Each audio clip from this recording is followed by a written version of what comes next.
Anodd pio cynhyrfu yma yng nghanolfan Cneifio Meirion achos dyma'r cyfle cyta i ni weld y pencampwr y byd y Cneifio a hwnnw ydi Gwion Lloyd Evans yn perfformio. Felly dyma chi gymal i chi o'r Gystadleuaeth Agored Pob Gwlad. Gwydion Davies ar 1, Elgan Jones ar 2, Dylan Jones ar 3, Ian Jones o 100 House ar 4, ond Gwion Lloyd Evans arno fo mae'r sylw i gyd ar y 5 safle yma a Gethin Lewis yn y pen draw ar 6. Gethin Lewis yn tan cynrychioli Cymru yn y garfan datblygu ar gyfer y profion yn nes ymlaen yn y dydd. Ond ar hyn o bryd, Gwydion Davies ydi hwn sydd i mewn allan ar trydydd oen allan o 5 gen o fo o'r gorlan. Golwg sydyn fan hyn wedyn ar Ian Jones. A mae pawb yn camol Ian Jones. Da chi'n meddwl bod nhw'n dechrau Cneifio pan maen nhw'n dod i'r llwyfan fan hyn o mae Ian Jones yn ei bod yn tocio rhywun yma lawr y cefn trwy'r dyddiad dwytha mag. Felly yn hyfforddi bobl ifanc yn y grefft yna hefyd a paratoi rhywun yma ar gyfer y cystadlu.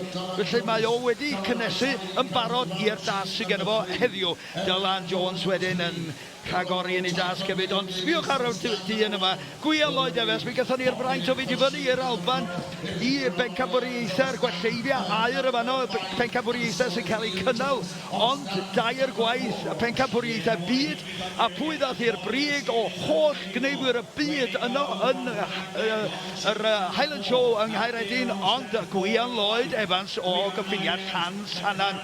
Felly llongyfarchiadau mawr iddo fo, mi drwchwn i mlaen i weld mwy ohono fo yn ystod y dydd yn cynrychioli Cymru yn y profion mawr. Dyma fo'r ystodiau hirion rwan.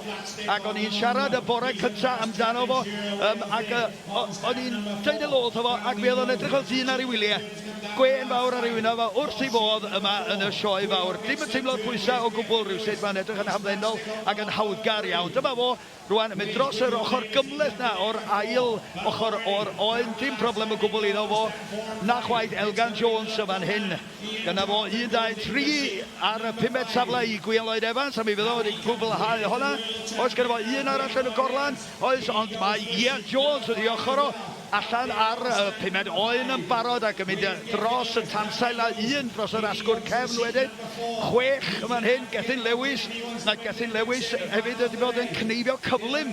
A dwi'n cofio weld o llynedd, dwi'n credu yn sioe Talabont yn cneifio oen mewn 16 eiliad. Mae'n angredadwy erbyn hyn, fel mae'r cneifio cyflym hefyd wedi datblygu. A mae hwn yn elfen hanfodol sydd yn cymlethu, os ydych chi, yn cyfoethogi'r cystadlu cneifio yma.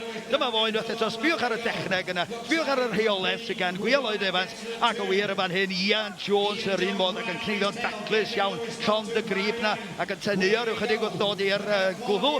Ian Jones unwaith eto, tacluso o gwmpas y cesel na fydd i wan 1, 2 fanna, neud siŵr bod hi'n lan, ond Gwion Lloyd Evans yn fan hyn yn i'r cynta, dim sydwr o gwbl, Gwion Lloyd Evans yn cynta i orffen, mwy ganddo fo nes ymlaen yn y dydd. Ian Jones and local man. Croeso.